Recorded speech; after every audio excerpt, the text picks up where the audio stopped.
Om Vakratunda Mahakaya Surya Koti Samaprabha Nirvignam Kuru Me Deva Sarvakaryeshu Sarvada.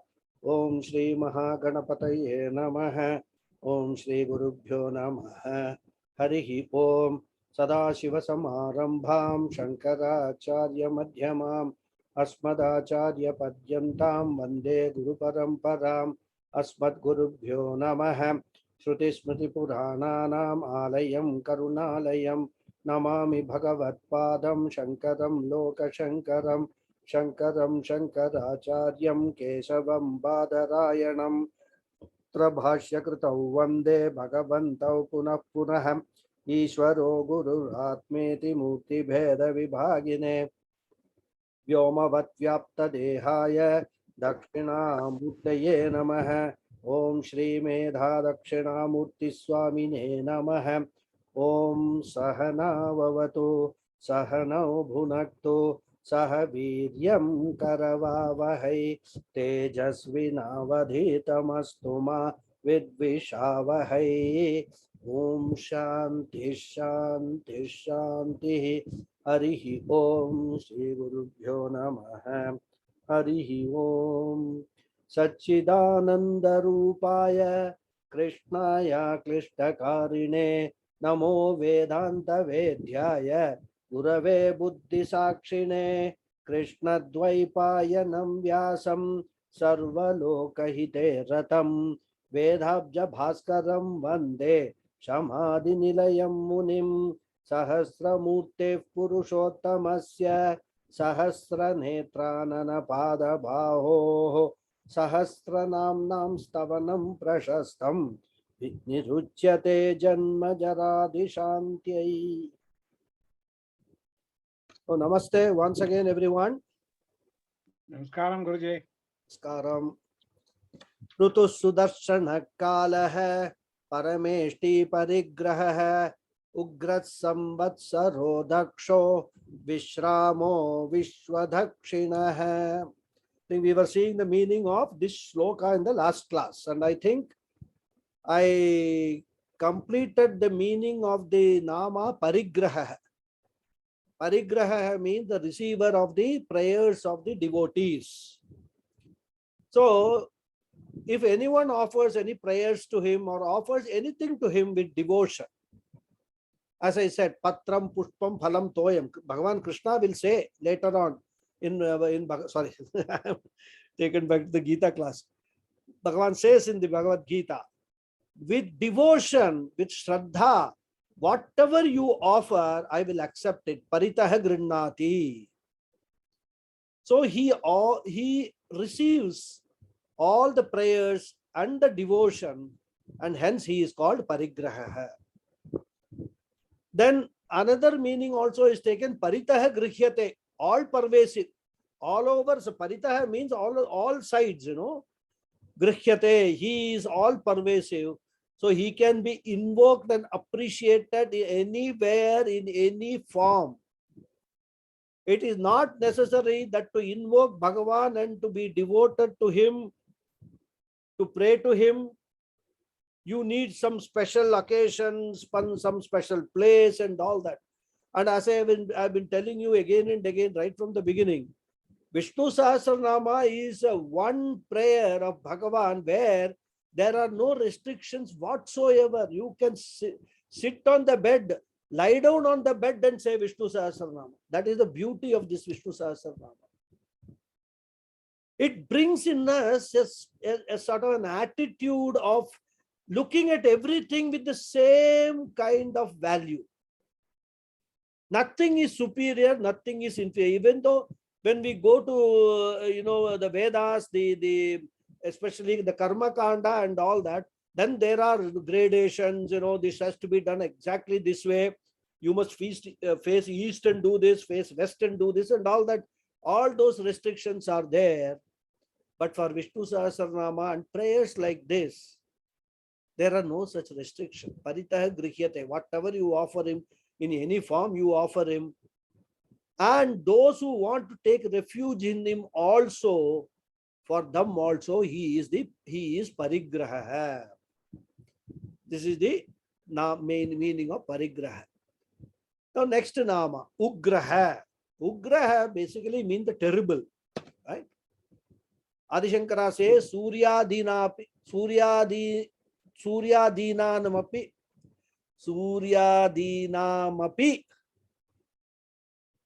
bhayahetutvat ugraha. See, when it is raining, when it is what they say, pouring cats and dogs, continuous rain, like what when people in Chennai would have experienced it. For that matter, people in every city in India have experienced it at one time or the other. Maybe not at the same time, not in the same year. The rain god becomes Ugra at that time, as though wrathful, as though trying to punish the entire people for something wrong that they might have done. Not as though, you must remember. When the sun is very hot, like what it is in these days in most parts of India, the sun god is Ugra.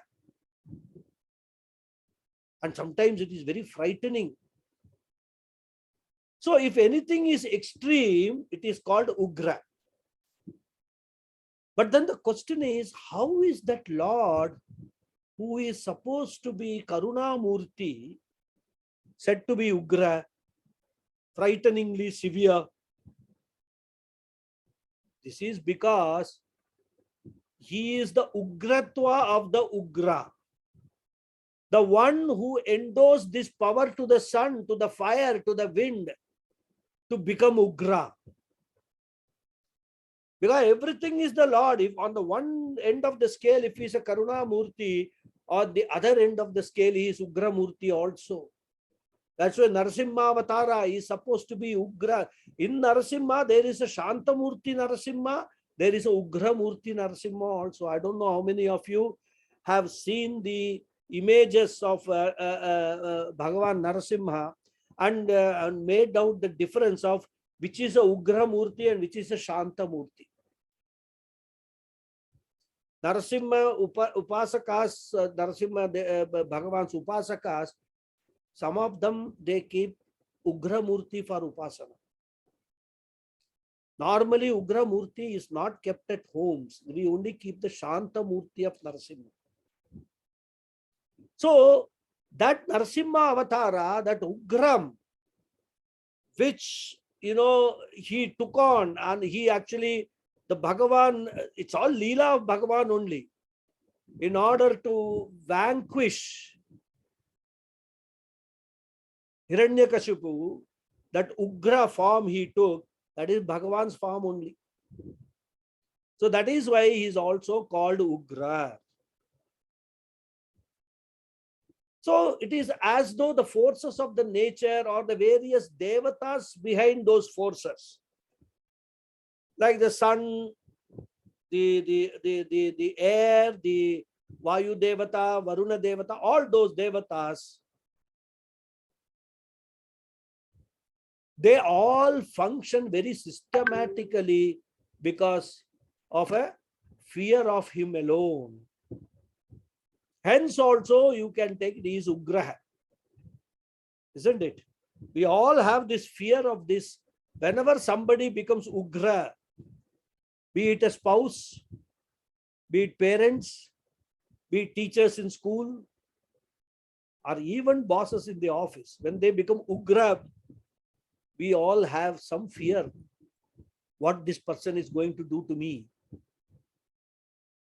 So this is all, again, as I said, figurative expressions of the Bhagavan. Where earlier we have seen, in Taittiriya Upanishad, Bhishmasmat Vataf Pavate, Bhishmo Deti Suryaha. The fear of this Bhagavan, the keeper of this law, of this cosmic laws, because of his fear, all the cosmic entities, they do their respective jobs without failing. So that is how we have to understand this Nama Ugra. Then samvatsaraha. Samvasanti bhutani asmin iti samvatsaraha. The one in whom all beings reside. If you recall, we have seen this nama earlier also, samvatsaraha. There, Adi Shankara took the meaning of samvatsara as a unit of time. Normally, 1 year is taken as a samvatsara.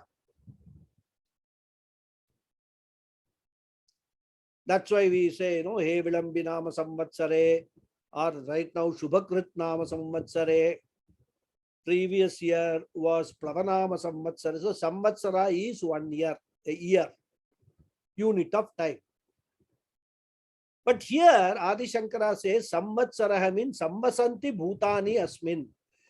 The one in whom all this entire prapancha, this entire universe is dwelling in, who sustains this entire universe, he is called Samvatsara, because all the beings reside in him. That is the meaning of Samvatsara in this context.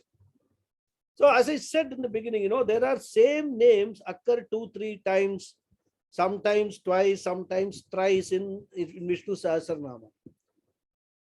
If we take the same meaning at all the places, then that will be a defect. And the beauty is the Sanskrit language, the way the words are formed in the Sanskrit language lends itself to different interpretation for the same word. And Adi Shankara, he himself has said in the beginning of his Bhashyam that he will point out the different, same nama, but different meanings and different contexts. So he has justified that this is not a dosha so far as Vishnu Sahasranamam is concerned. If you all recall in the beginning class, introductory class, when I introduced the Bhashyam to you all and read the initial portion of the Bhashyam and explained to you, there Adi Shankara makes this point very, very clear. So we must not think that why these names are getting repeated again and again. They are repeated, but with different meanings, different contexts. So that is Samvatsaraha. Next nama is Dakshaha. Daksha means the one who is efficient, the one who is capable. Jagat Rupena Vardhamanatvat Sarva Karmani Kshipram Karoti Iti Va Dakshaha.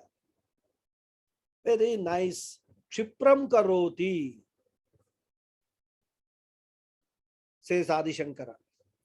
So the verbal root Daksh has the meaning of growing or being capable. Samarthya. So the Lord manifesting as this entire Jagat as though grows, and he is Daksha. He is Daksha also because he has the Samarthya, the capacity to do all the actions efficiently. Because if we look at it, every one of us is efficient with reference to something or the other. As Puja Swamiji says, even a pickpocketeer is Daksha, efficient with reference to pickpocketing. That is why he picks our pocket in buses and trains and all when we don't even know that our pocket has been picked, and that is his efficiency. But here, the efficiency of Ishvara is reference to the creation, the sustenance and resolution of this whole universe. And this does not take any time for him. He is so efficient. And normally, how do we measure efficiency? If a person can do a particular job in 10 hours, if another person does the same job in 5 hours, we say the second person is more efficient than the first one. So we actually, one of the parameters that we use for measuring efficiency is the time taken to do a job. And with reference to this creation, sustenance, and resolution of this whole universe, Bhagavan does not take any time at all. In fact, the time also is a part of the creation. It is beyond time. And therefore, he is called Daksha, the most efficient. Then Vishramaha. Vishramaha, the one who gives respite. Samsara Sagare Chut Pipasadibihi Shadurmibihi Tarangite Vishrantim Kankshatam Vishramam Moksham Karoti iti Vishramaha. Very involved definition Adi Shankara gives. And Pujya Swamiji explains this very nicely. See, whenever we have actually gone on some trekking or something like that, climb a mountain. Even we have probably experienced this when we go to Ooty and some hill stations and all. There will be clouds around us. But those clouds, they will form and fizzle out. As we climb up and up and up, we will find that the clouds which we have passed through, they have all fizzled out. There are no more clouds below us. But the clouds which travel to the heights, go beyond at the peak, for example, peak of a mountain or a hill. Those clouds, they are sitting as though peacefully on the peak, without the fear of being fizzled out. It is as though they are all, happily resting at the peak, not being tossed around by the wind here and there and all that. And on seeing that, one wonders, when will I get such a Vishranti like that cloud without being tossed about in this samsara? So that is the visualization of what Vishranti is. And that is the place of relaxation. Bhagavan is that place to relax. There is total tranquility in that place. And when you reach such state of mind, Bhagavan gives the quietude to the mind. The mind which has otherwise been tossed about, caught in the ocean of samsara, tossed about in the waves of hunger, thirst, grief, confusion, old age, death, tormented by all these things. That mind longs for that Vishranti, that mind longs for that tranquility, that mind longs to relax. Therefore, by knowing Bhagavan and understanding Bhagavan as one's own self, you reach that state of rest. There is no more struggle in the mind. The mind has crossed the ocean of the samsara. It is not being dragged this side and that side with so many desires, kama, krodha, lobha, moha. No longer all these things are being, the mind is getting tormented by them. And it is because of Bhagavan's grace that we can reach that stage. Therefore, he is called Vishrama. And question will be, when will I reach that stage? Till I reach that stage, is it that I need to be subject to all this torment, this tormentation and this tossing about? The answer is karma yoga attitude. Till that knowledge takes place that there is no difference between me and the cosmic power.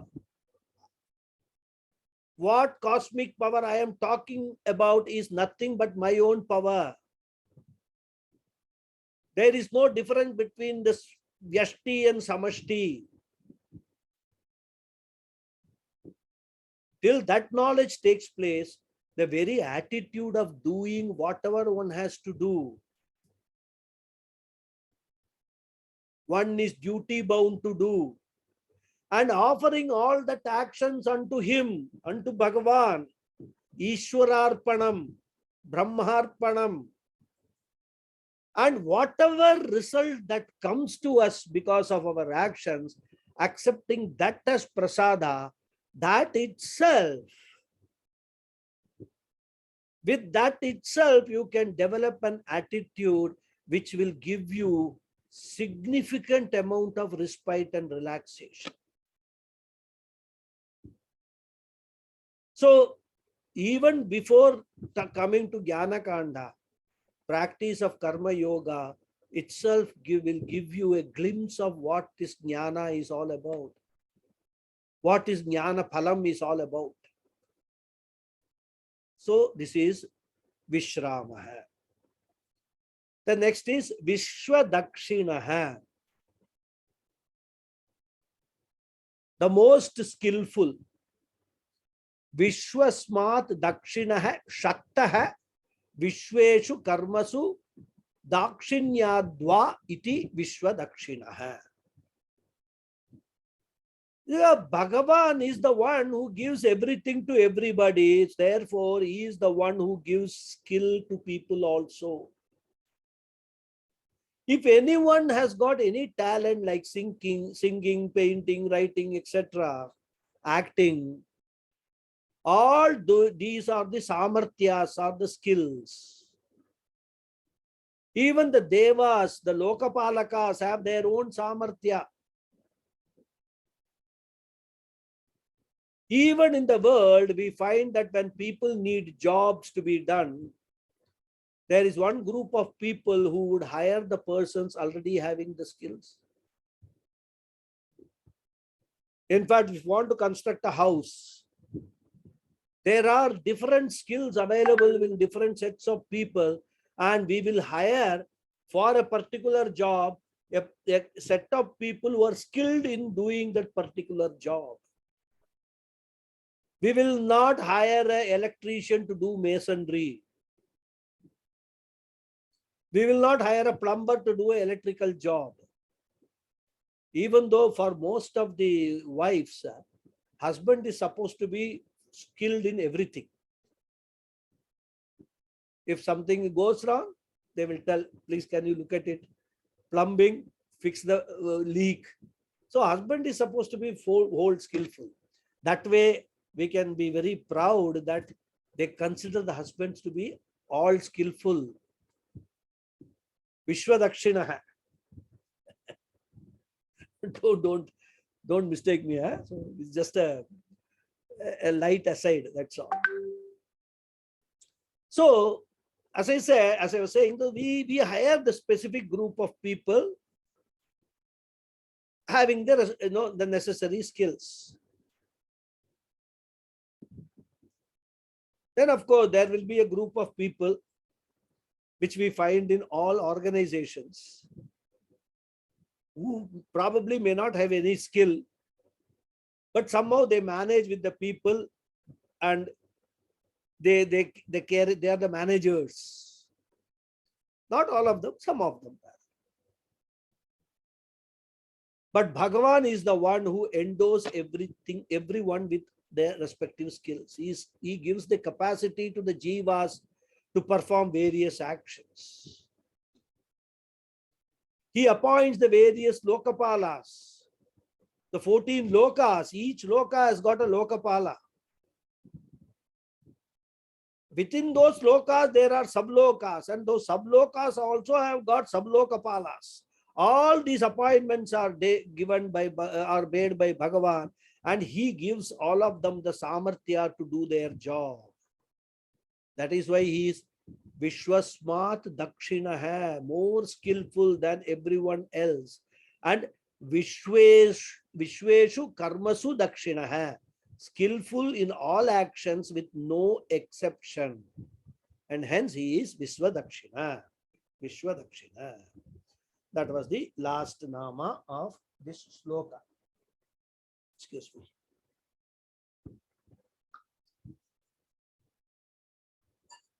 So we will now go to the next sloka. Vistarastavaрастануhu pramanam bijamam vyayam arto narto mahakosho mahabhogo mahadhanah. So this sloka has got 9 namas. Vistaraha, Stavarastanuhu. Actually, Stavaraha is a separate word, Stanu is a separate word, but Adi Shankara takes it as a samasa, which I will explain to you later, as a samastapadam, a single word. So Stavarastanuhu is one nama. Then Pramanam, Bijam Avyayam, Arthaha, Anarthaha, Mahakoshaha, Mahabhogaha, Mahadhanaha. 9 namas are there in this sloka. Vistaraha. Vistara, generally we know what is Vistara. We use it in our own languages also, rather Tamil or Malayalam, Kannada, Vistaram. The one in whom everything is spread. Vistiryante samastani jaganti asmin iti vistaraha. And we have to now recall our earlier learning that Bhagavan is what? He is a material cause, upadhana karana of this jagat. Being upadhana karana, the material cause, is spread in the form of this entire jagat. Any object in this jagat is Bhagavan's form only. So he is spread all over this jagat. Even if we don't take the material cause as the efficient cause, as the limitless Brahman, which is the Atma, which is in the form of limitless consciousness, also Bhagavan is spread in this entire jagat, which is made of space, time, and everything else which is there. Therefore, as the Adhisthana Karana, Bhagavan is called Vistara. So both ways we can take as the efficient cause, Nimitta Karana, and also Upadana Karana, we can take Bhagavan as Vistara. So next is Stavarastanuhu. Stavarastanuhu means the firm support of constant elements. Elements which are fixed to a place. Sthiti Shilaha Stavaraha. Adi Shankara defines what is Stavaraha. Normally, the plant kingdom is called Stavaraha because unlike the animal kingdom, plants cannot move about. They are fixed to a place, fixed to the earth. So they are called Stavaraha. The one which can move about, the animal kingdom, is called Jangamaha, capable of moving around. So coming back to Stavarastanu, Sthiti Shilaha Stavaraha, Sthiti Shilani Prithivyaadhini Tishtanti Asmin iti Sthanuhu. Stavarascha Asau Sthanuscha Stavarasthanuhu. Is what I said. He takes Stavarasthanu as a samasa, as a single nama. It's a karmadharya samasa. Yeah, Stavara Asau Sthanuscha. Or maybe Dvanda Samasa. I am not very sure.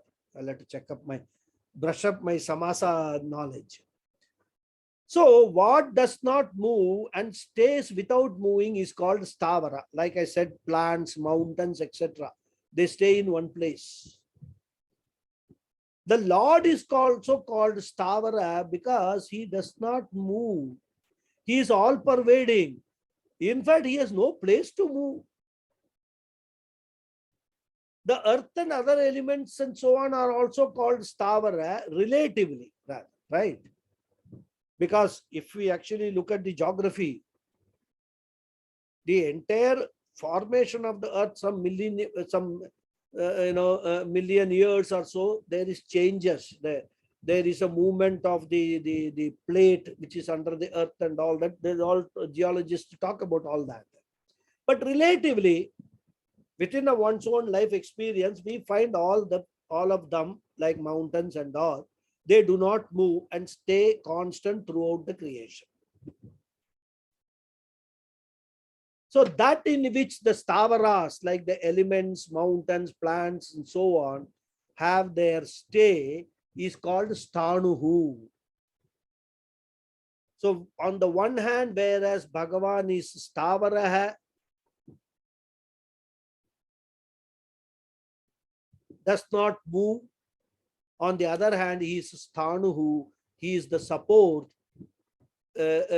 which he lends to all these immovable elements, these plants, mountains, etc. So there are two roles he performs. So the Lord is called Stavara Stanu because he by himself is Stavara. And as the one who gives support to all the Stavaras, he is Stanu. And basically, as I said, if we actually understand it from the standpoint of describing Brahman, which is Kutastha, firm, does not undergo any change, which is the Adhisthana of this entire universe, supports everything, then we can get this meaning, very clearly of Stavara Sthanu. The next nama is Pramanam. Pramanam, the one who is in the form of knowledge. Because the word Pramanam itself means means of knowledge. Bhagavan is Pramanam because he is the very form of knowledge. Samvidatmana Pramanam. So Pramana basically means means of knowledge, or even knowledge itself is called Pramana. And as I said, it is also Jnana Sadhana, the means of knowledge. But both of these things are nothing but Parameshwara alone. Now the question is, when we are talking about the Atma, there are various pramanams which we have already seen. Pratyaksha pramanam, Anumana pramanam, Anupalabdhi, right? Then Pratyaksha Upamana, all that we have seen. Different means of knowledge. Pratyaksha means direct perception. Upamana means knowledge gained by comparing one with another. Knowledge of one is gained by comparing that thing with another, because we already have the knowledge of the other. So we get the knowledge of this thing. Anumana, inference. All these are all the means of knowledge, how we gain knowledge. Now question is, the knowledge of Atma, is it Pratyaksha or what kind of a knowledge it is? The Atma is neither Pratyaksha nor Paroksha. As I said, Pratyaksha Pramana is direct perception, like seeing an object. And here, Puja Swamiji analyzes the process of how this knowledge takes place. Because for any knowledge to take place, the first thing that has to happen is a thought has to occur in the mind. A thought has to occur in the intellect, and that thought, as even it occurs, it is pervaded by consciousness, by Chaitanyam. That is how we gain that knowledge. A thought on its own is jadam. It cannot convey any knowledge. The moment it is pervaded by the Chaitanyam, the consciousness, it becomes knowledge. So an object, which is in Sanskrit is called a Vishaya, an object of perception is called Vishaya Avachinna Chaitanyam. Avachinna, here we can translate it as qualified. So object qualified consciousness. That is how when we perceive an object, the image of that object, the color of that object, all details relating to the physical aspects of that object gets registered in our mind. Why? Because the moment the eyes perceive that object, it is that object image is pervaded by consciousness, and we get the knowledge of the various attributes of that object. And this thought is called vritti. So this vritti itself, which is formed, is the object of the vritti, which is the thought. So the vritti is what? It is vritti is avachinna chaitanya, thought qualified consciousness. So one is the thought which itself is pervaded by consciousness, then the image of that object which is pervaded by consciousness. Then there is a pramata, the knower of the object, and that is pramatra avachinna chaitanya, the knower qualified consciousness. See how beautifully we can understand how a knowledge takes place in the mind. What is the process that happens? I am reading a book.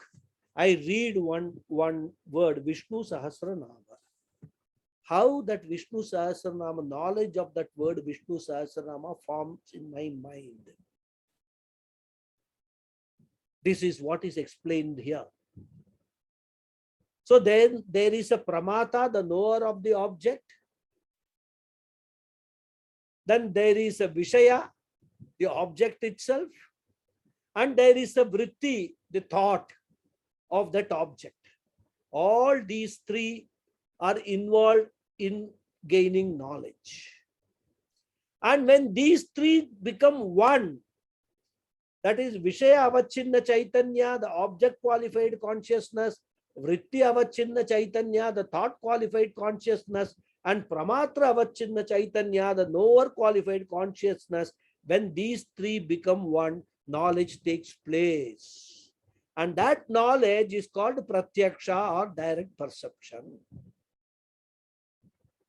Now, the question we can ask, in this entire process, what is that thing that is giving knowledge?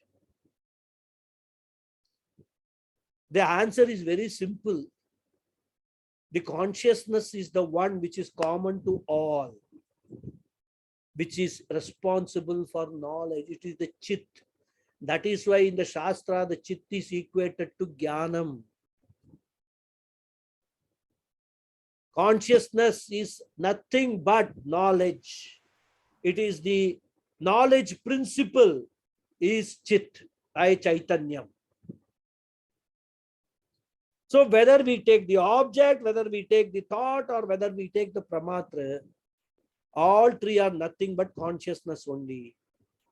So pramana lakshya, which is indicated by the pramana, is Lord, because Lord is what? Consciousness only. Chaitanya Swarupa only is Bhagavan. That is why he is called Pramana. And Puja Swamiji further elaborates, he says, when there is an emotion, we can see what is happening in the mind, and that is also a pratyaksha.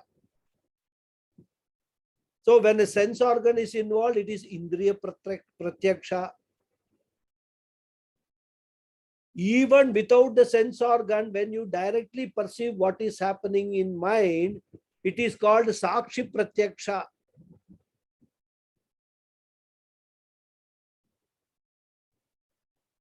Because you close your eyes, close your ears, everything, still a thought is formed in your mind.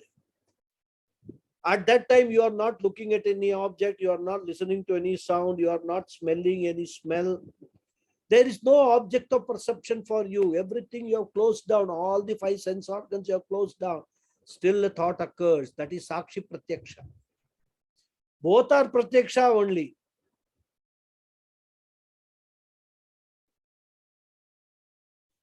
But when there is no pratyaksha or no direct perception, still there is a recognition of the object.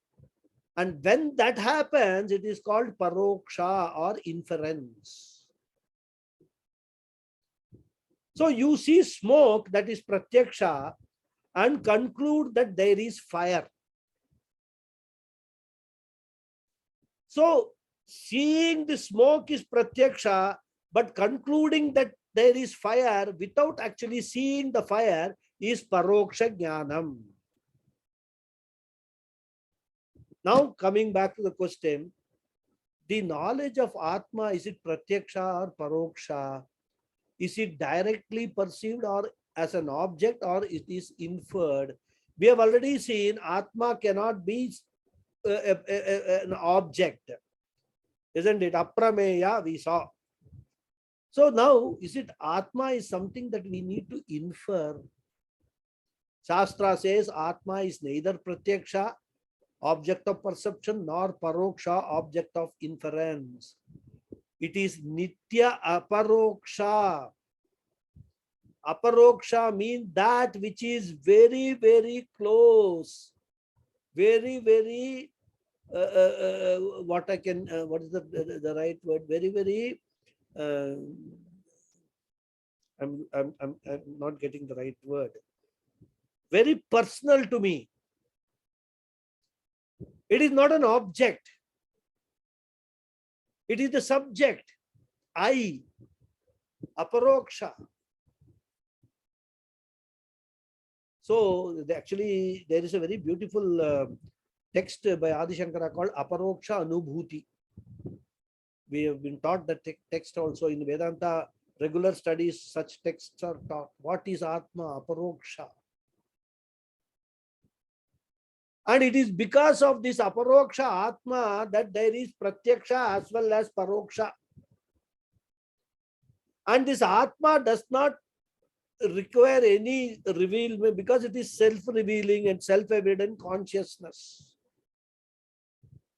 So therefore, as the Atma, Bhagavan is pramana. He is not a pramana like the pratyaksha, paroksha, anumana, etc. He is the very pramana, the very knowledge itself. That is the meaning of this pramana. Puji Swamiji has given a very involved explanation for this. Next is Bijam Avyayam, the immutable cause. Anyata bhava vyatirekena karanamiti bijam avyayam. Savisheshanam ekam nama. As we all know, bija means a seed. Or seed means we can say it's a cause for anything. Right?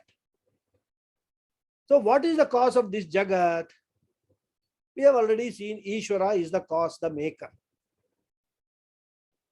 Then what is the material that is used by Ishvara to make the Jagat?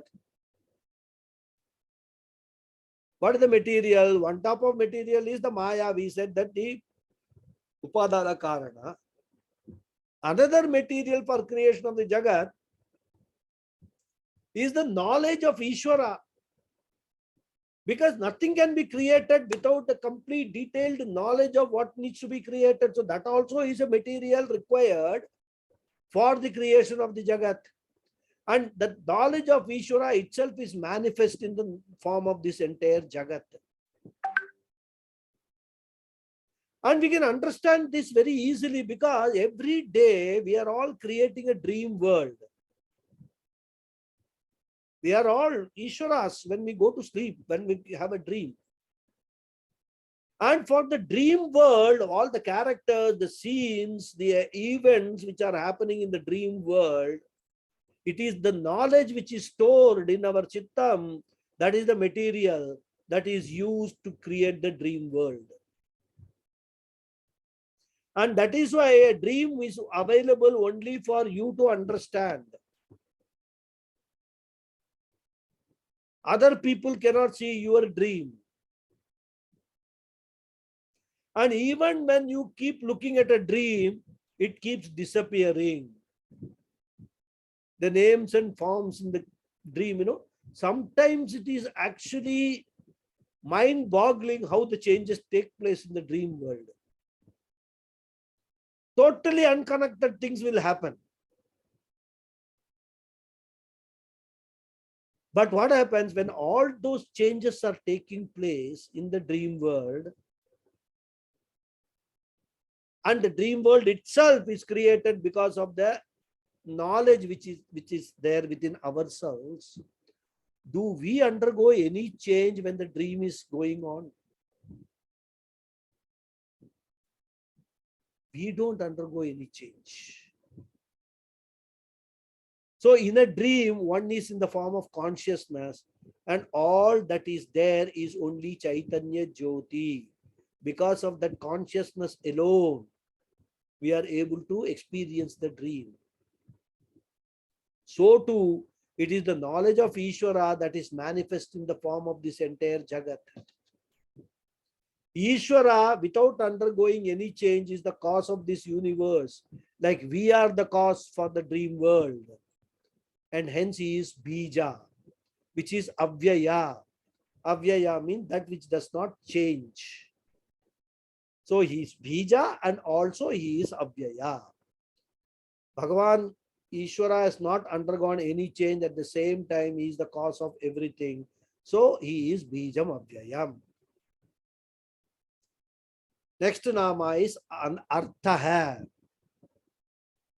Artha basically has got different meanings in the language. One meaning is the Artha Purushartha we have seen, which is seeking some security. Here, Artha Adi Shankara takes the meaning as Sukha Swarupatvat Sarvaihi Artyate iti Artha, the one who is sought after by all. Whatever Artyate is sought or sought after by human being is called a Purushartha or simply Artha, that we have already seen. And we have also seen that these Arthas, these Purusharthas, they fall into 4 categories: Artha, Kama, Dharma and Moksha. Security, pleasures, Punya and freedom.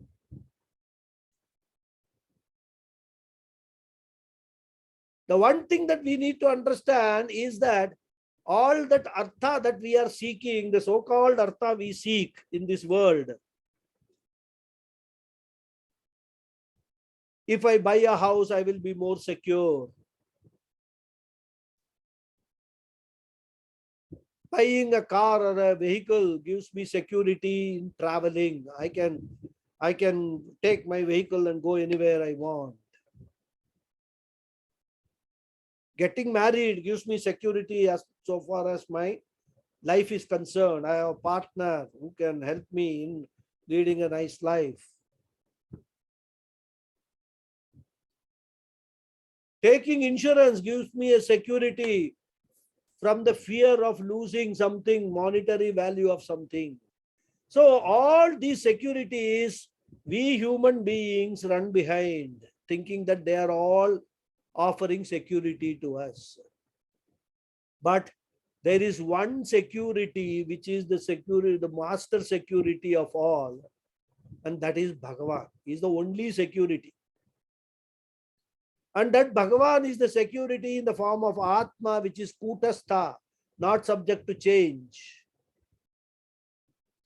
In and through all these pursuits that we have in this life, if we sit and analyze with a very, very calm mind, we will realize that what we are all seeking is only one thing: Ananda, happiness. We unfortunately have superimposed this happiness on all these objects.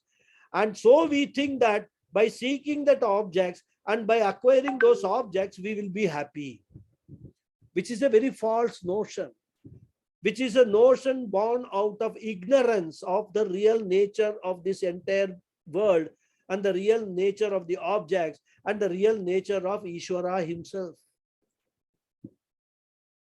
So the Lord being Sukha Swarupa, the nature of Ananda, is the only source of happiness.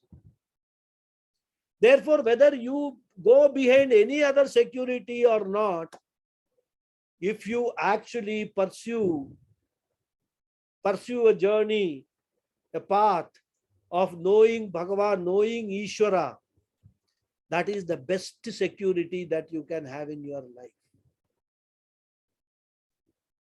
Therefore, knowingly or unknowingly,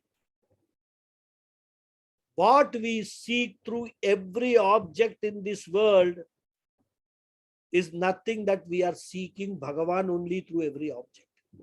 Every seeking of ours is seeking of Bhagavan, of Ishvara only.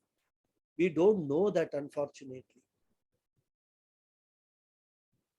And even if we understand this much, that everything is nothing but Ishvara's name and form, even with that limited knowledge, he did not go to Brahman and Atma and Nididhyasanam and all those kind of things. Even he did not go to all that. Just understanding that everything that exists here is Ishvara only.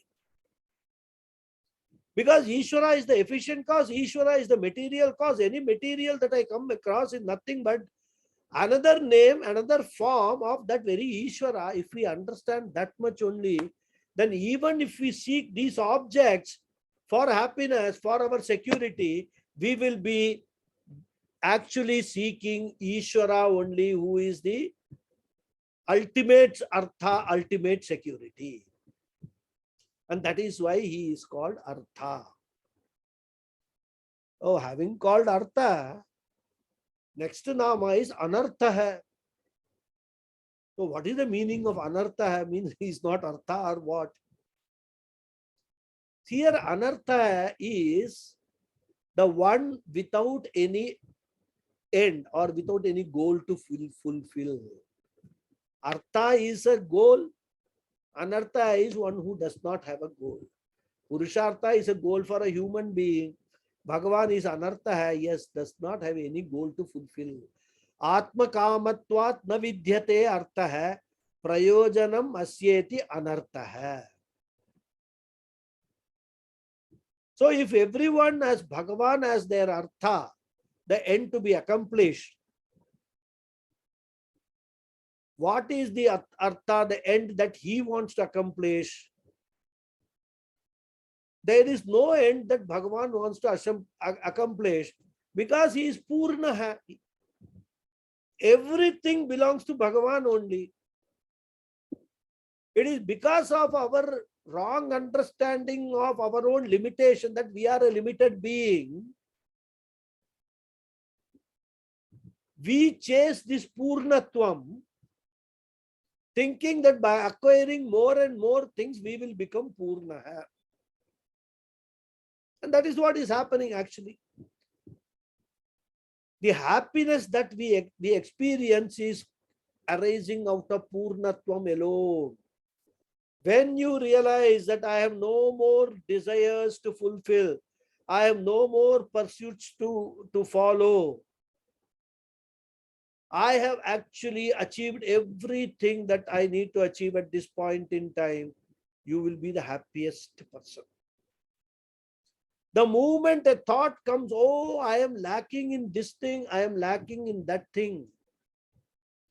Even if it is something very mundane like hair on the head. The moment that thought comes to you, oh my God, see, this fellow has got very beautiful hairline, very bushy hair, see my head.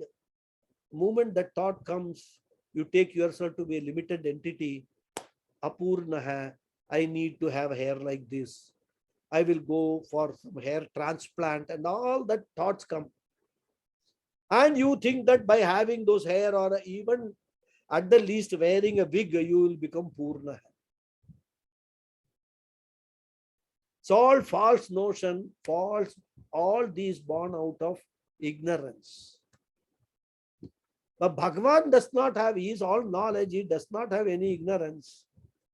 He knows that he is a Apta Kama hai, he is a Purna hai. He has fulfilled all the, of course, basically he has no desires. But even if he has desires, all his desires are fulfilled. So having no artha, no end to achieve, he is anartha. This is the meaning of that nama. Then Mahakosha. The word kosha has got two meanings in the language. One meaning of kosha is a treasury, a treasure. That is a place where we keep money and all that, kosha.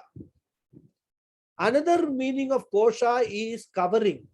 Like what Tattva Bodha students will remember, Pancha Kosha Viveka, covering, Avaranam. So both meanings Adi Shankara takes. Mahan Kosha Asya iti Mahakosha. Mahantah Kosha Annamaya Adaya. Achadaka Asyeti Va. So the Lord is called Mahakosha because his kosha, his treasury never gets exhausted. All that we seek, that is Bhagavan only. And we have seen that he himself does not have any end to accomplish because his treasury is inexhaustible. He has got everything that is required by anybody. Amongst human beings, every person, however rich he may be, he will always have something to which he has to say no, and which would make him feel small. Of course, not that everybody who says no feels small, but if he is a very conscious person, when he is not able to help somebody, even though I am so rich, but there is a circumstance when I have to say no to somebody, it will make me feel small. But that is not the case with Bhagavan. If you know how to ask, Bhagavan will never say no to you. Why? Because all the treasures of the Lord are immeasurable and there is nothing that he cannot give. And it is because of the notion of I that we all have in the gross body, the pranas, the mind and so on. It is as if this notion cover the Satchidananda Atma from one's vision. Avarana Shakti of Maya is the second meaning we are discussing. So the gross body, the subtle body, including Mana, Chitta, Ahankara, Buddhi, Ahankara, everything, they're all spoken of as koshas, covers for Atma. Annamaya kosha, Pranamaya kosha, Manomaya kosha, Vijnanamaya kosha, Anandamaya kosha. We have seen in Tattva Bodha. All these are all koshas, covers for the Atma. Because we are all engaging our attention in all these koshas, we are missing the knowledge of the Atma. We are missing the presence of the Atma in us. So these koshas as though cover the Atma, which is the innermost essence of every being, every living being. Indweller within these koshas. So the Lord being the Atma has these Mahantah Kosha, big coverings, hence he is called Mahakosha. I think I will complete Mahabhoga also. Mahabhoga, the one who is an ocean of Ananda. Mahan Bhoga Sukha Rupa Asyeti Mahabhoga. So if we actually examine the process of our own pursuits in life, at first one strives to gain artha. Artha can be taken as wealth or taken as security, because we normally equate wealth with security. After artha is accomplished, one seeks kama, pleasures. And for the sake of getting that kama, one spends some artha, some wealth also one needs to spend. And we have come across instances of some people have sacrificed wealth and kingdoms for the sake of kama, love, isn't it? So many stories we have heard. Bhagavan being Mahakosha, as we have seen earlier, He does not seek any artha. Now the question is, okay, Bhagavan is Mahakosha, he has got everything that he wants. Does he seek kama then? Will be the question. What about kama? Does he seek pleasures? That is clarified here. Just as he is Mahakosha, he is also Mahabhoga. He is an ocean of bhoga. He is an ocean of kama. He is an ocean of ananda. He is the source of all pleasures, all sources of joy. So he is Mahabhoga. So Bhagavan, Ishvara, has neither any seeking for artha nor kama. These two are attributes or aspects are explained as Mahakosha and Mahabhoga. So I think we will stop here. I'll say the prayers. Okay. Om Purnamadav Purnamidam Purnat Purnamudachyate Purnatya Purnamadaya Purnameva Vasishyate. Om Shanti Shanti Shanti. Harihi Om Shri Gurubhyo Namaha. Harihi Om. Thank you all very much. Thank you, Mama. Thank you. Namaskaram, Guruji. Namaskaram. Thank you, Namaskaram. Guruji. Hari Om. Dhanyawada Guruji. Dhanyawad. Om Guruji. Namaste, Guruji. Thank you. Hari Om. Thank you, Guruji. Hari Om. Thank you very much, Guruji. Thank you very much. Thank Hari you. Om, Guruji. Yes. Hariji has raised his hand. Questions? I think we can start taking the questions. Hariji, go first. Today your turn to go first.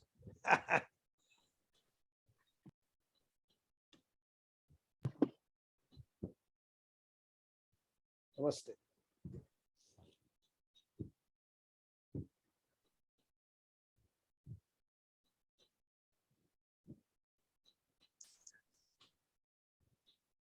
You have to unmute Hariji. Yeah. Can't hear you. Yeah, can you hear me now? Yeah, now we're fine. Yeah.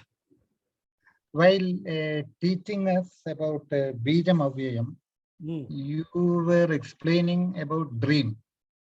Yeah. Yeah. In that context, you told that yeah, when one keeps looking at it, it keeps disappearing. Can you explain what you meant by that?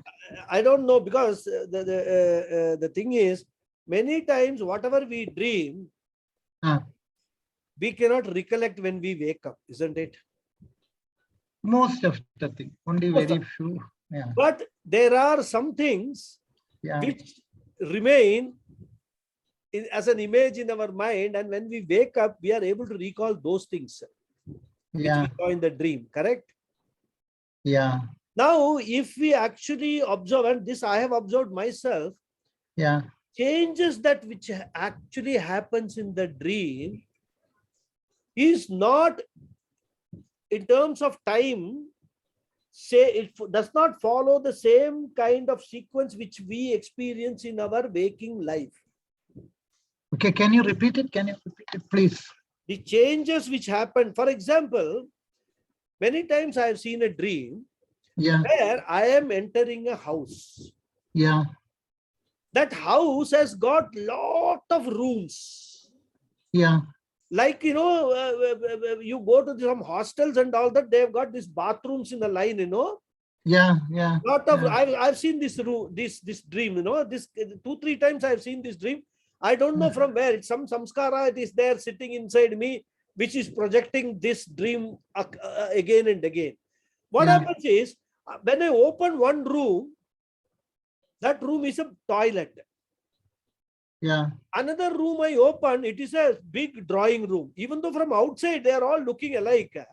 Yeah. Suddenly, what was looking like a toilet becomes a drawing room. So the toilet vanishes, becomes a drawing room.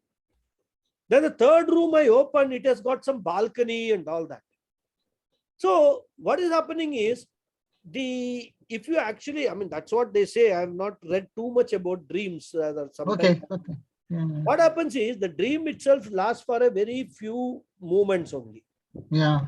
which appears to be a very long period for us when in Yeah. dream, right? Yeah. There, the sequence of events changes so fast rather in the dream.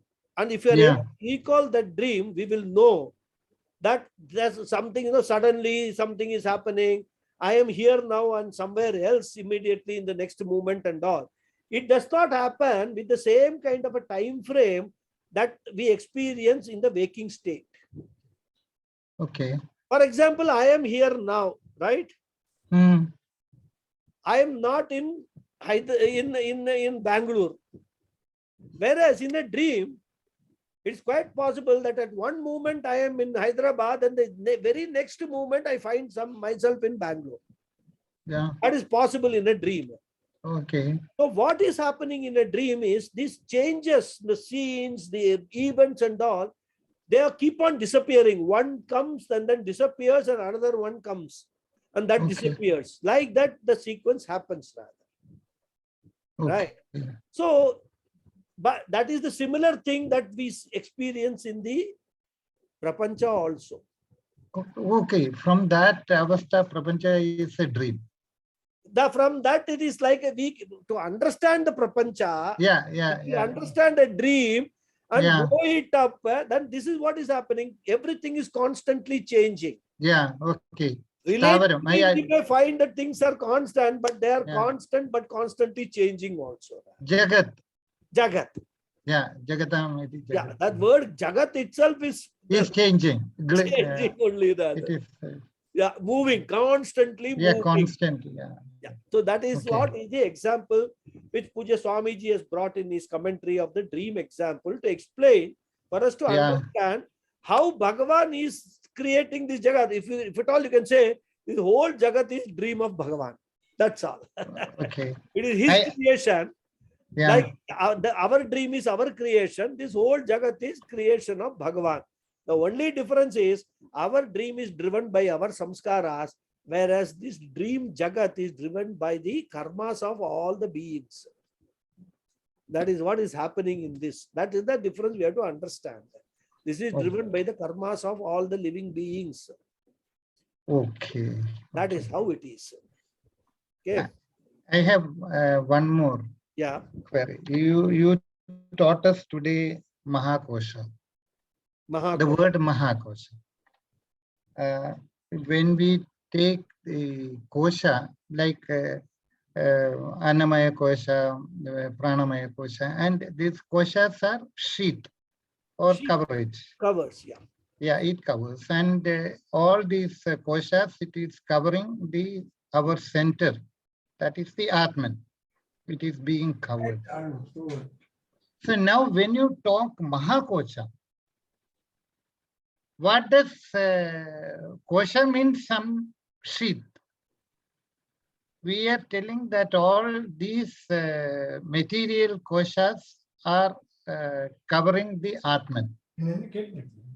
Now, when you call Atman as Mahakosha, what does Mahakosha covers? It is the sheath. Mahakosha. No, it's my doubt. Is it valid? No. It is very much valid. Yeah. You know what? When we say a kosha, what is that kosha?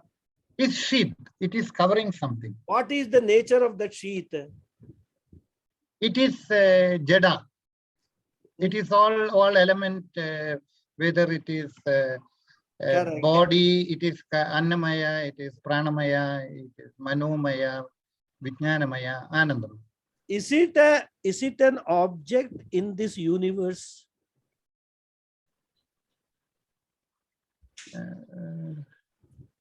Your physical body, your mind, yeah. Are they all objects in this prapancha? Yeah, if you ask me now, is my body an object? Yes, because any thought is an object. I had to think about my. Let me put it this way: your body is material. Yeah, element, 5 element material. elements? Yeah. Ah, 5 elements are part of Prapancha. yeah. From where that 5 elements have come? That is Ishvara. Right? Yeah. So, what we are calling physical body as Annamaya Kosha, what we are calling the mind as Pranamaya Kosha, in essence, everything is Ishvara only. Okay. Okay. So, he is Mahakosha. Okay. Okay. Okay. Understood? Yeah, that is everything. Everything is Ishvara. So all these koshas are also Ishvara.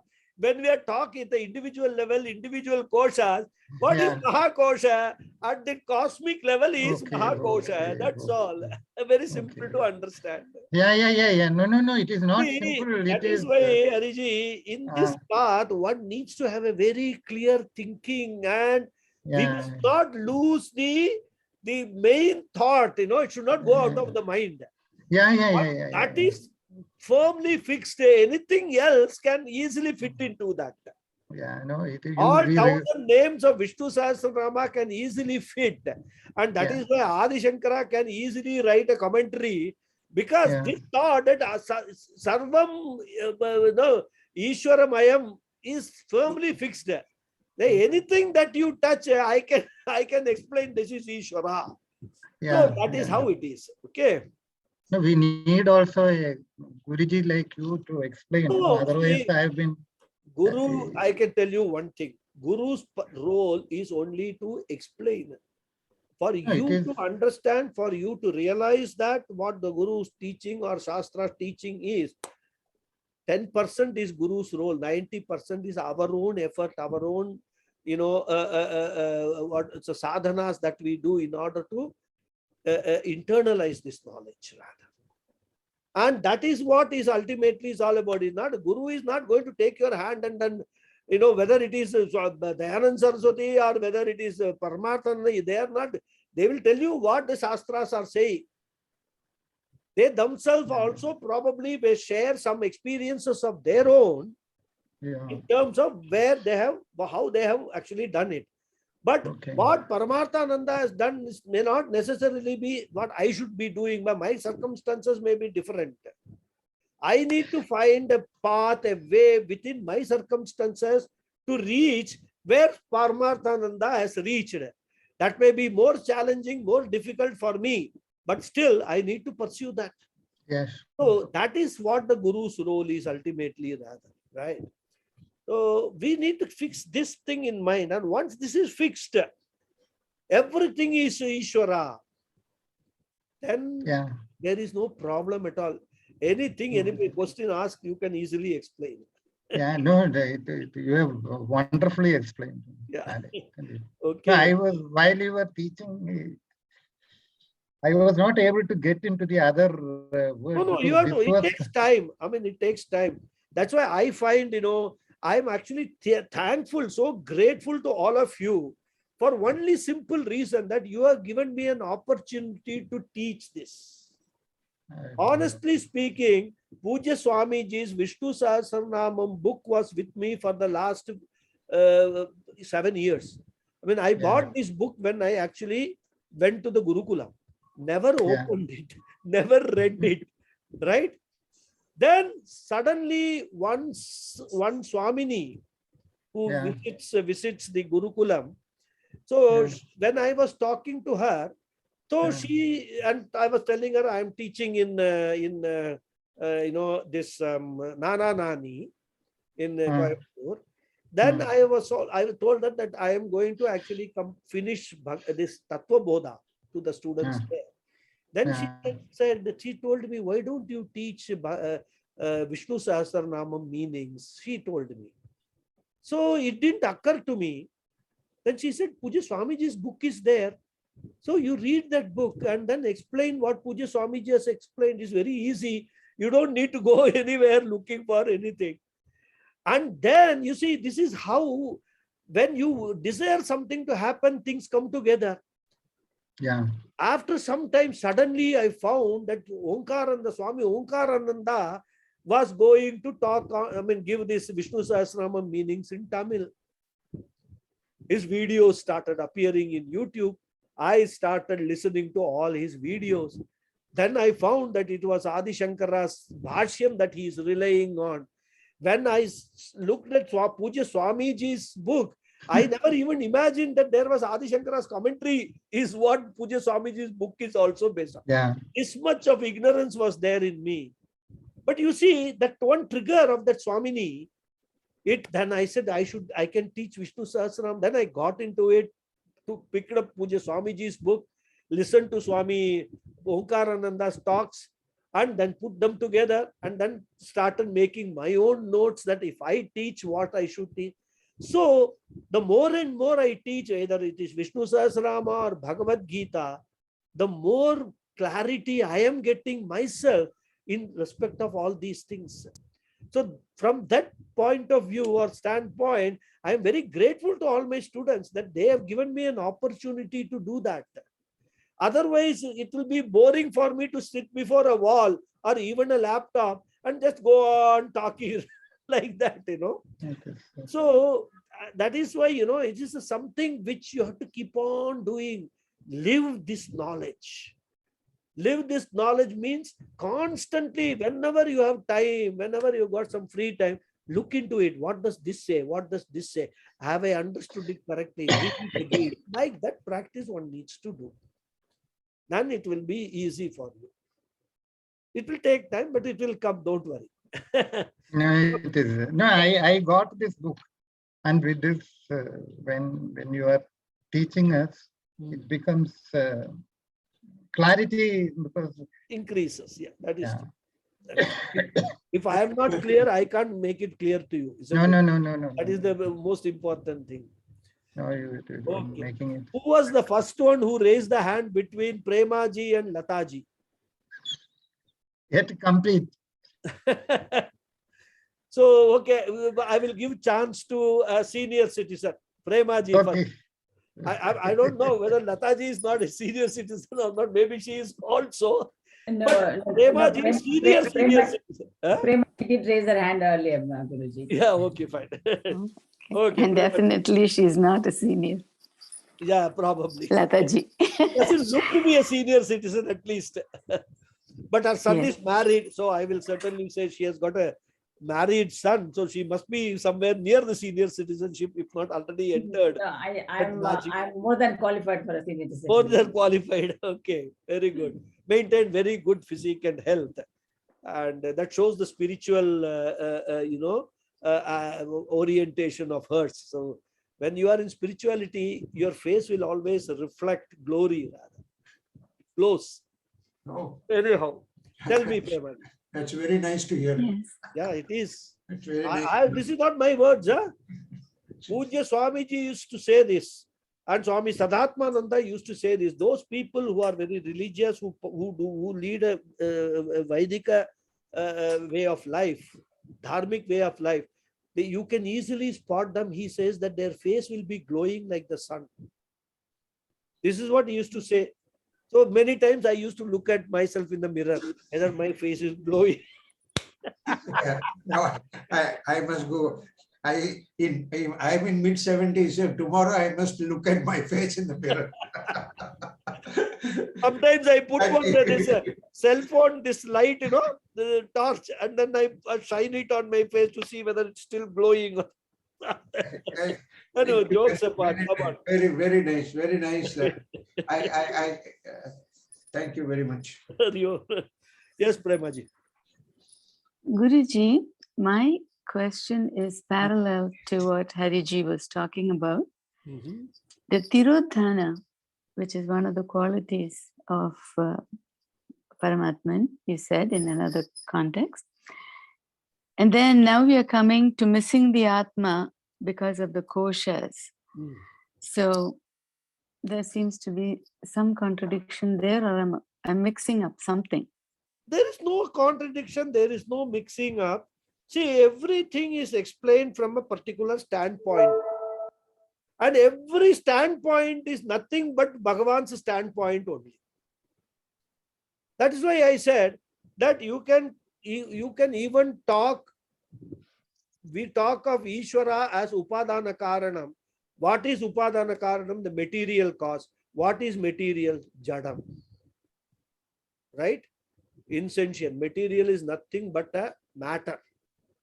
We can see Ishvara in that matter, because that is the cause of that matter also rather. Similarly, when we are talking about consciousness, there also we can see Ishvara, we can understand Ishvara through the root of Brahman, through the standpoint of Brahman. That is, consciousness is also Ishvara. You put both of these things together, the matter and the consciousness, put them together, the entire Jagat is also Ishvara. So there is never ever, there can never be any contradiction when we talk of Ishvara, or when we talk of what are the various dimensions or aspects of Ishvara. There can never be contradiction.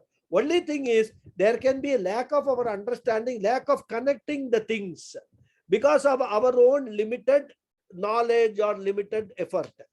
All that we need to do is, we need to find those connections.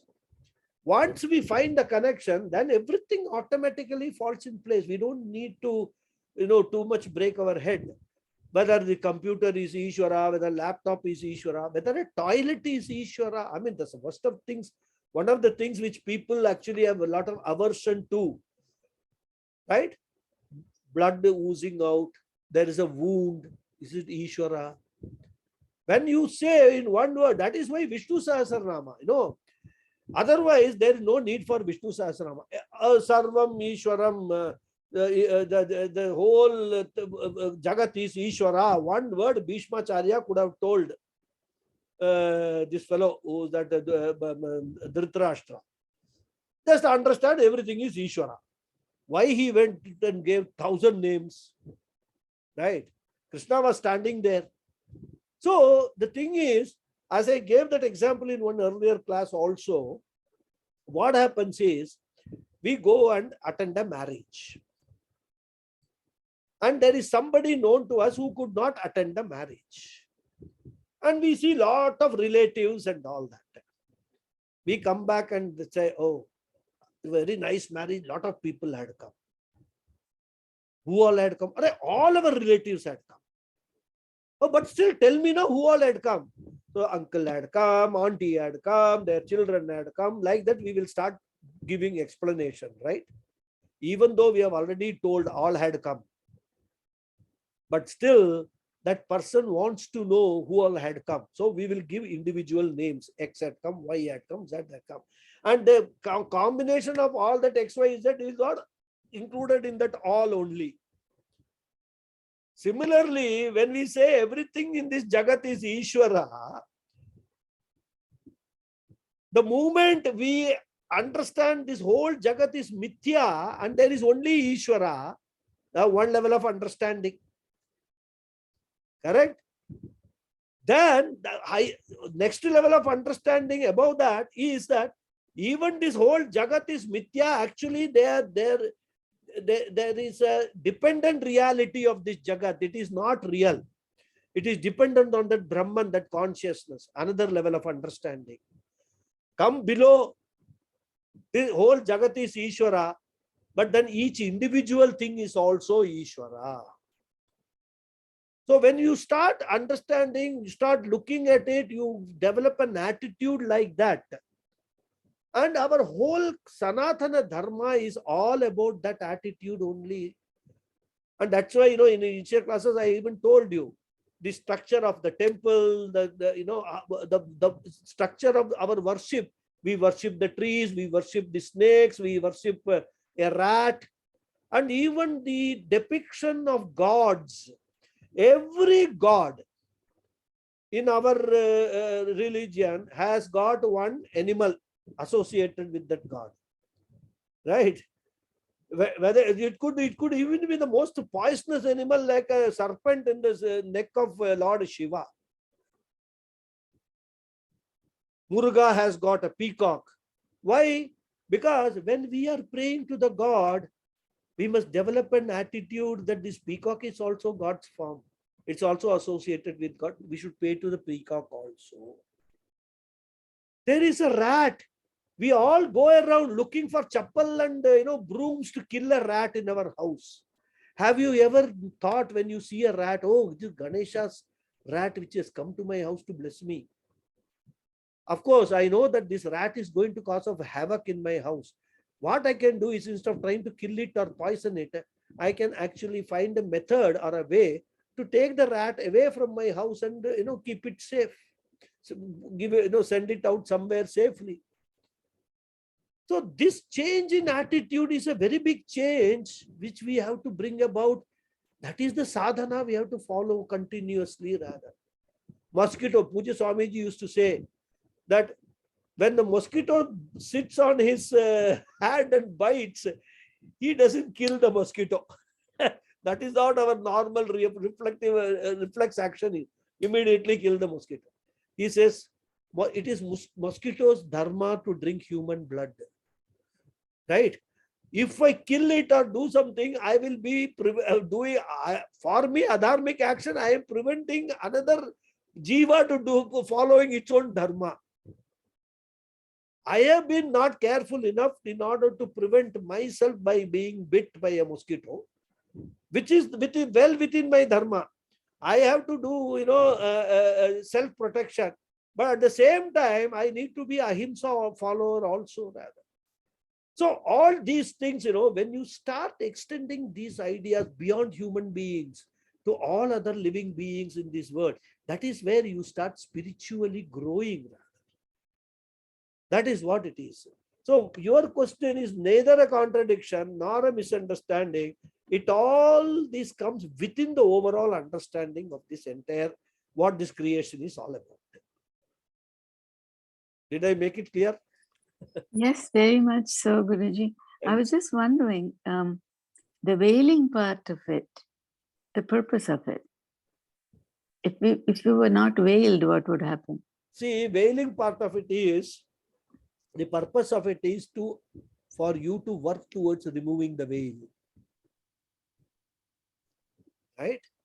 If the veiling was not there, everybody would have realized Brahman, everybody would be a jnani. There won't be any prapancha, there won't be any children, there won't be, the Bhagavan will not be able to sustain this world, grow this world. Bhagavan does not give this removal of this veil to everybody. You have to work for it. Bhagavan says, I have given you a manual in the form of Upanishads.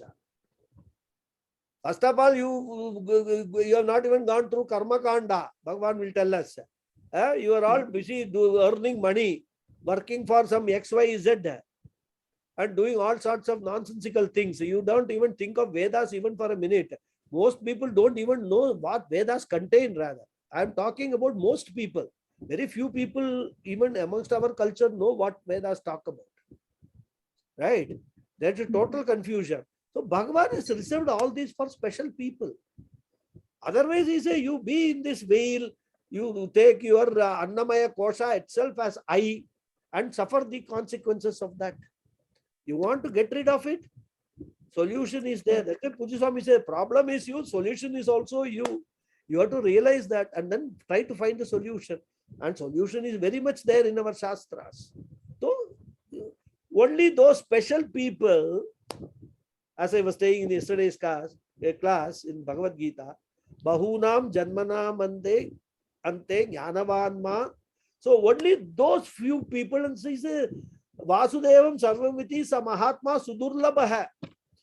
That those people who understand everything is Vasudeva only, everything is Brahman only, everything is Ishvara only.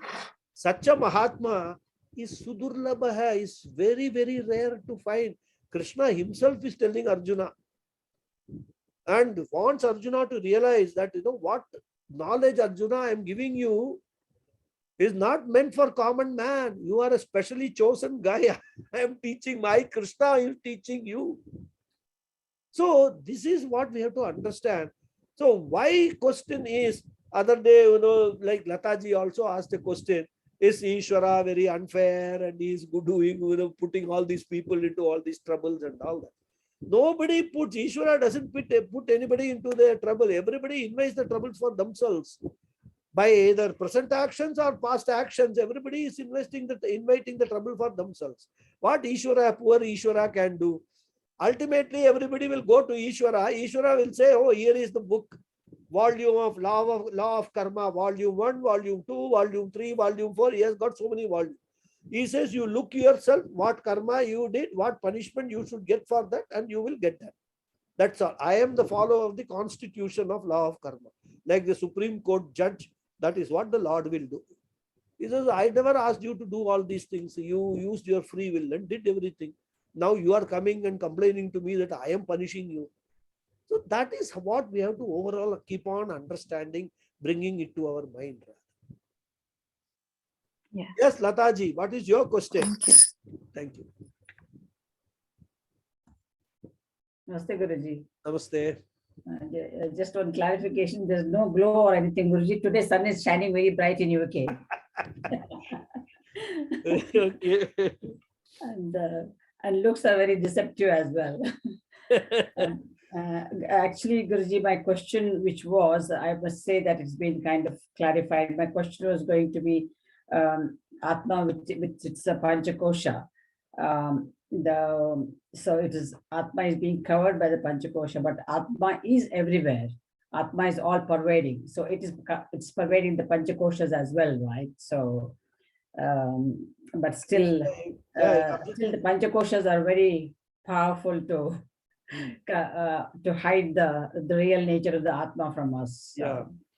So that is why in Shastras, the word Iva is very, very important to understand. As though. Right? The Atma is as though covered by Panchakoshas. There's no question of Atma being covered by anything. Exactly. But what happens for an ignorant mind, it is as though covered. For a Jnani, there is no Panchakosha at all. What Panchakosha you are talking about? There is no Kosha at all. There is only Atma. There is nothing else that I can see. Everything, even if I see, if I perceive, it is all mithya. That is what the Jnani's perception or Jnani's understanding is. So your question is very valid, but what we need to understand is that all these things, Panchakosha and all, we are all talking about it from a standpoint of an ignorant person, from an Ajnani, from a samsari. And unless we understand this, suddenly you talk about Atma, Brahman, all pervading and all that, we will start looking, oh, where is Atma? Is the Atma there in this room or in the next room? Like that, we will start doing all this kind of. In fact, initially, when people come to Vedanta, you know what their feeling is? When they are told Atma is all pervading, covers everything in this universe, their visualization is Atma is something like a cloud hanging over, or the mist or a frost, early morning on a winter morning we see, hanging over all the place. So Atma is like that. That is the understanding everybody has got. I also had the similar understanding about Atma in my first year of Gurukula. But over a period of time, when we study, when things are explained, we find that the word pervading and all, they are all very, very confusing words. They are words which actually put different ideas in our mind. And unfortunately, Shastra does not have any other way to explain what Atma is. Because you are Atma. Till you realize I am Atma, Aham Brahmasmi, how can Shastra address each and individual person? That's why so many examples are given. Examples of a mala is given, like that thread which is connecting all the beads in the garland. The thread is invisible, but without the thread, the whole garland will not be there. So Shastra struggles to find out examples after examples to make us understand what this Atma is. So your question is valid, but then we need to keep on upgrading our understanding of what this is all about. Yeah. Yes, Okay, Sudhekaji, any question? Thank you. Nothing. Right. Unless there are more questions. I have been told that I have to report for dinner here in the function at 8 o'clock, before 8 o'clock. So I think I will close the session and then. I have to make only one. Enjoy the dinner. Shastra is trying to explain the inexplicable. Yes. Yeah, so it Shastra is trying loses to word. explain the inexplicable. Gurus are trying their best to explain what is inexplicable, because inexplicable is you. If you Yeah. don't understand what I am, how anybody else can make you understand what you are? True, That is the true. problem, So if it is an object, we can explain. But if it is a very subject, what explanation can give? Isn't it? That's the problem with the Shastra, with this whole Vedanta. That's the biggest problem, rather. But then people have added so many examples, so many what that called explanations to the whole thing, and there are people who have followed that and understood what it is, what Shastra want to convey. So that process has worked, and it will continue to work because it is Sanatana Dharma. It will not go away. It will work. In which hotel you are staying in Hyderabad? There is a hotel called some JA Residency. Okay. I forgot actually tell you about that. This is in Manikonda. There's some Sri Ram Nagar or something like that. I don't know whether you are familiar with that area. No, not much. But no, it is not very far off. Not very But, far off. yeah. So this is some JA Residency or something like that. JA Deluxe or some. Okay. So yeah, one night only. You are leaving tomorrow? Tomorrow evening I am leaving. Yeah. So tomorrow also you are here. Tomorrow I am here during the day. Evening around 7 o'clock is my flight. So around 5 o'clock I will leave for the airport. So will I be able to call you tomorrow sometime during the day? Yes, Will you sir. be? Very No, much. will you be? Yeah, I will be in the busy? function today. What I have to do? Nothing. Maximum, when I sit in such functions, I take my laptop and then I keep on making my notes for this teaching. That's all. Okay. Either Bhagavad Gita. No, I Rama or thought Poonal was today. No, Pune. Today was Nandi. Tomorrow. Nandi, okay. Yeah. Oh, then you will be busy. You will have No, your. I have nothing to do with the Poonal. Poonal is between Indriya, what that Indriyani Indriyateshu Vartante. I have nothing to do. I am only Sakshi Chaitanya so far as the function is concerned. I am just present. I have nothing to do with that. Right? So that is the priests will perform the Poonal for the small boy. The parents will be doing all that. I will be sitting and watching what is going on, eat my food when the food is served, two times breakfast and lunch, and that's it. And do some chit-chatting with the relatives and all, who is an opportunity to meet some of the relatives who all gather together. So, exchange notes and things like that. That's all. Nothing. Otherwise, you are free to call me at any time. No. Now, when is the Muhurtam? I think Muhurtam is in the morning 9 to 10:30. Okay. Then I will call you maybe around. Call me anytime, even during Muhurtam. I'm No, not going to do anything in the Muhurtam. Muhurtam is again for the boy, nothing for me. Okay. So I will be there. Maybe 2 minutes I will go and put some flowers and Acharya Ashirvadam, that we will do. That's all, maximum. I will call you after 12. Okay, no problem. Anytime convenient. Okay. Yeah. And what time is your flight? My flight is at 7:15. So I'll be leaving around 5 o'clock. 5 I will leave. So because about half an hour, 40 minutes. No, 5. Don't take that risk. 5. Though they say it is 40 minutes, 5 o'clock. Maybe 4:30 I will leave. Yeah, it is better because it is the peak hours, Peak hours, yeah. 4:30 I will leave. But I found that the ring road is very nice, very good. Yeah, very. Excellent road. Absolutely. Very beautiful road. It is. Yeah. Only thing is a very nice drive from the airport, Yeah. It will take only about 35-40 minutes for you. But as you say, leaving a little early is useful. Yeah, it is because peak hours, 5 o'clock, the entire high-tech city and they will be coming over. Okay. So let me call it a day. Thank you very much, Hari Om, all of you. See you next Sunday.